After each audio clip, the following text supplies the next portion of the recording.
وہ یہ ہے کہ پرائم منسٹر نے جب یونائٹڈ نیشن میں تقریر کی تھی تو اس کا ایک بڑا امپیکٹ تھا، لیکن وہ امپیکٹ جو کریٹ ہوا وہ ڈیلیوٹ ہوتا گیا۔ اس کی وجہ یہ ہے کہ فورن آفس نے اس امپیکٹ کو فردر اپنے ایڈوانٹیج کے لیے ٹرانسلیٹ کرنے کی کوشش نہیں کی۔ اس میں بہت کچھ کرنے کو تھا۔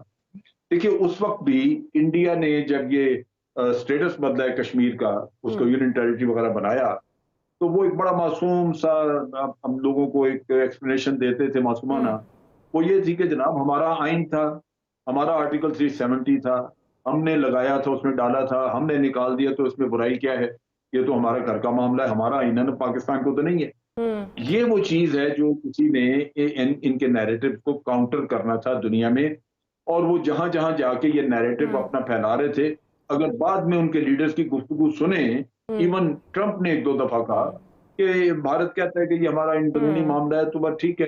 یہ وہ چیز ہے جو کہ دنیا میں باور کرانی تھی، کیونکہ لوگ اتنی سردردی نہیں اٹھاتے کہ وہ کاغذات کو کھنگالتے پھریں اور اس میں سے نکالنے کی یونائٹڈ نیشن کی قراردادیں کیا کہتی ہیں، یہ جنیوا کنونشنز کیا کہتے ہیں۔ اب صورتحال یہاں تک پہنچ گئی ہے کہ وہاں پہ آپ آبادی کا تناسب بدلتا دیکھ رہے ہیں، which is a very serious thing۔ شاہ صاحب جو بھی ہم بات کر رہے تھے کہ as a Kashmiri, the voice of Kashmiris, آپ کیا سمجھتے ہیں کہ انڈیا نے یہ سارا کچھ کر کے حاصل کیا کیا ہے؟ کیا what is India gained? Pakistan کے حوالے سے اگر دیکھا جائے تو لگتا ہے کہ جی سی سی ممالک جو ہیں وہ it won't be wrong to say کہ جس طرح لٹرلی آرم ٹوئسٹنگ جو ہے وہ پاکستان کی ہو رہی ہے۔ ابھی آپ نے دیکھا ہے پچھلے دنوں کیا ہوتا رہا ہے۔ کیا آپ سمجھتی ہیں کہ this is the fall out of the geopolitics, جو بہت زیادہ لوگوں کے، بہت زیادہ ممالک کے جو ہیں وہ عزائم ہیں، اس کا یہ فال آؤٹ ہے، اس کے نتیجے میں جو ہے یہ کیا جا رہا ہے، پاکستان کو کسی اور طرح سے جو ہے وہ آرم ٹوئسٹنگ کی جا رہی ہے، پاکستان کو، کشمیر کو ایک جواز بنا کے؟ دیکھیے آپ کو اس وقت سمجھنا ہوگا کہ دنیا میں جو نئے نئے بلاکس اب شروع بنتے جا رہے ہیں، اور اس کی شروعات ہو گئی ہے کہ چائنا، پاکستان، ایران، ترکی، ملیشیا ایک طرف، پھر آپ دیکھیں گے یونائٹڈ عرب امریٹس، اسرائیل، سعودی اور انڈیا، امریکہ، وہ ایک طرف۔ تو اس میں کچھ بہت سارے ایسے ممالک بھی ہیں یورپ میں جو خود اس وقت جو نیٹو کی صورتحال ہے وہ بھی سب کسی سے چھپی ہوئی نہیں ہے، کہ جو نیٹو کنٹریز کے بیچ میں بھی ایک اس وقت رفٹ چل رہا ہے آپس میں، اور بریگزٹ کے بعد جو برطانیہ جب یورپ سے الگ ہو گیا تو پوری دنیا میں ایک ہلچل سی، ایک انتشار مچا ہوا ہے۔ اور اس کے ہوتے ہوئے اگر آپ دیکھیں گے کہ صرف اس وقت پاکستان کی آرم ٹوئسٹنگ ہو رہی ہے، مجھے لگتا ہے کہ بہت سارے ایسے ممالک، مسلم ممالک جن کو ہم چیمپئنز کہتے ہیں مسلمانوں کے، ان کی بھی آرم ٹوئسٹنگ ہو رہی ہے بہت سارے طریقوں سے، اور جو بظاہر نظر آ رہا ہے، لیکن وہ مطلب اس کو آپ ویزیبل تو نہیں دیکھیں گے، لیکن پیچھے سے آپ دیکھیں گے تو مجھے اس میں ایک چیز ہے کہ جو پاکستان نے بھی اب لگ رہا ہے کہ ایک طرف سے ایک لائن جو اختیار کی ہے، جس کا تعین، ایک جو سمت جو ہے، ایک ڈائریکشن جو ہے عمران خان نے جس کا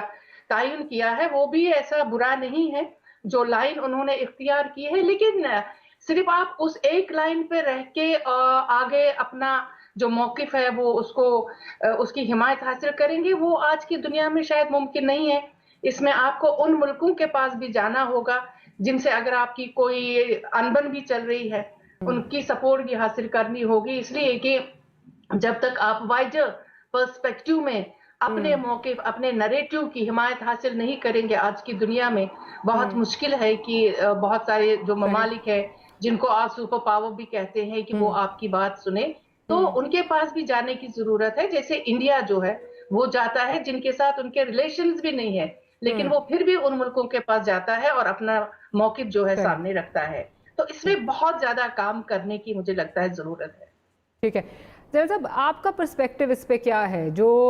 جی سی سی کے حوالے سے جو چیزیں ہمیں نظر آ رہی ہیں، جس طرح آرم ٹوئسٹنگ کی جا رہی ہے، کیا یہ وہی پرانا پلان ہے جو بھارت کی ٹھیکیداری سے شروع ہوتا ہے اور وہیں پہ جو ہے وہ ختم ہوتا ہے خطے کی حد تک؟ کیا یہ اسی کا فال آؤٹ ہے سارا جو نظر آ رہا ہے ہمیں؟ دیکھیے پہلی بات، میں یہ شاہ صاحب نے ابھی جو ذکر کیا ہے میں اس پہ ایک کمنٹ دینا چاہتا ہوں، وہ یہ ہے کہ آبادی کا تناسب وادی میں بھی بدلا جا رہا ہے اور بڑی جلدی مکمل بدلا جائے گا۔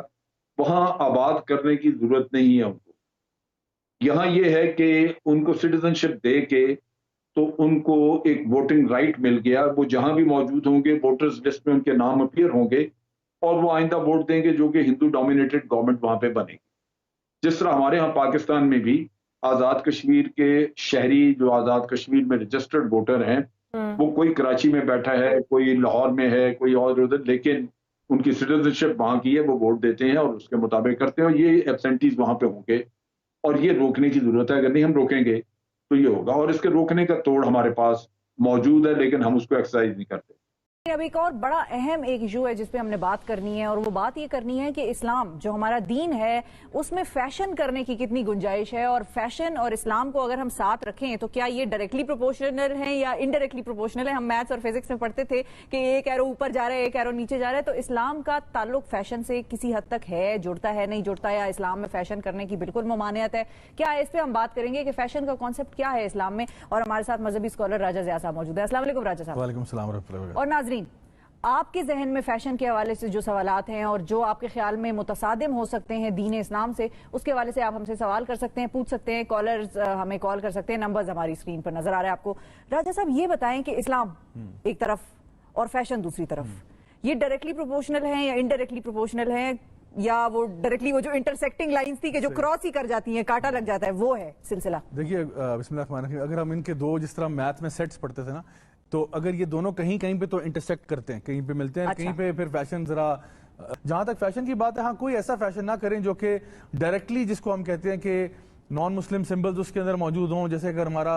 उसके ऊपर कोई क्रॉस हो या जिस तरह कोई खास कोई हिंदुओं की चीज़ है वो नहीं पहनी चाहिए। जो मुसलमानों के अपने हैं ठीक है, इंशाल्लाह वो आप पहन सकते हैं, एज लॉन्ग एज आप पूरी तरह से कवर्ड हैं, आप अपनी जो है मतलब सतर को ढांप रहे हैं और कुछ बेसिक चीज़ों का अगर आप ख्याल रख रहे हैं तो इंशाल्लाह कोई भी फैशन की उसमें गुंजाइश निकल सकती है। कि मर्दों के लिए वही होता है कि नाफ से लेके कम से कम घुटनों तक जो है उनके कपड़े जो है ना होने चाहिए, जिस तरह और वैसे तो जो है मुनासिब ये कि पूरा ही उनका कवर्ड हो, लेकिन मिनिमम जो मर्दों के लिए वो नाफ से लेके उनके घुटनों तक है, औरतों के लिए जो है वो सर से पाँव तक ही है। और फिर उसके बाद जो रूलिंग आती है वो मर्दों औरतों के लिए सिमिलर है, यानी कि कपड़े जो उनके हैं जो उनकी सतर को ढांपते हैं वो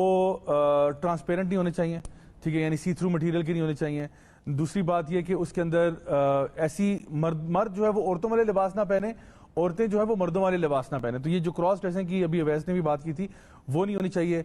तीसरी चीज़ ये है कि उसमें इतनी फिटिंग नहीं होनी चाहिए कि सारा जिस्म जो है वो वाजे हो रहा है, चाहे वो मर्दों के लिए हो या वो औरतों के लिए हो। पाकिस्तान को मैं नहीं कहता हूं कि उठाएं और बम फेंक दें और उठाएं और आप जंग शुरू कर दें, कोई भी इस तरह की सूरत हाल में जंग को न कबूल कर सकता है, न यहाँ के अवाम न वहाँ के अवाम। लेकिन आपके पास कोई चीज़ तो होगी। इस दुनिया में सिर्फ एक चीज़ है